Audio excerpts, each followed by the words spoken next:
Sous les fenêtres du bureau de la ministre de l'Enseignement, les profs en grève scandent leur désarroi. La mise en place du pacte d'excellence se fait dans la douleur. On a peur pour nos élèves, on sait qu'on va sacrifier une génération d'élèves avant de se rendre compte que tout est en train de s'écrouler. Surcharge administrative, pénurie de profs, manque de valorisation de l'enseignement qualifiant, les enseignants se sentent sous l'eau, surtout lorsqu'il faut faire face à une classe surpeuplée.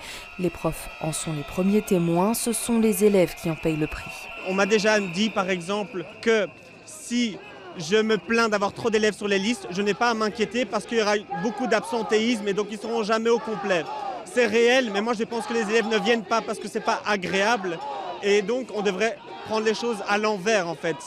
Faire en sorte que les élèves aient envie de venir, leur faire de la place, qu'ils se sentent accueillis et attendus dans la classe. Parmi les points de tension du décret, la question de l'évaluation des enseignants. Je pense que dans la société, c'est important pour bien faire son travail de savoir qu'on est susceptible d'être évalué.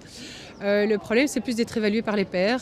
Voilà, on les connaît bien, on vit ensemble, on passe nos journées ensemble et ça me paraît très délicat de passer dans la classe de ma voisine en lui disant « écoute, il y a telle chose à changer ». C'est donc principalement la partie sanction de l'évaluation qui crispe les profs.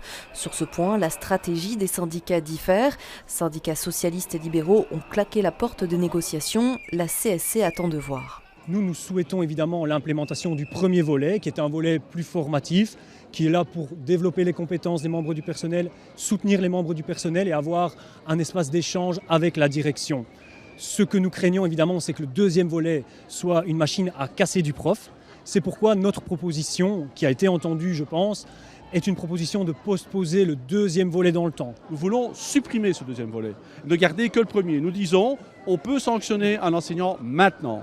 Avec les statuts tels qu'ils sont maintenant, on peut se débarrasser d'un prof qui ne fonctionne pas. Pour les 3 000 à 5 000 membres du monde enseignant de la Fédération Wallonie-Bruxelles venus manifester, le bulletin des politiciens est mauvais.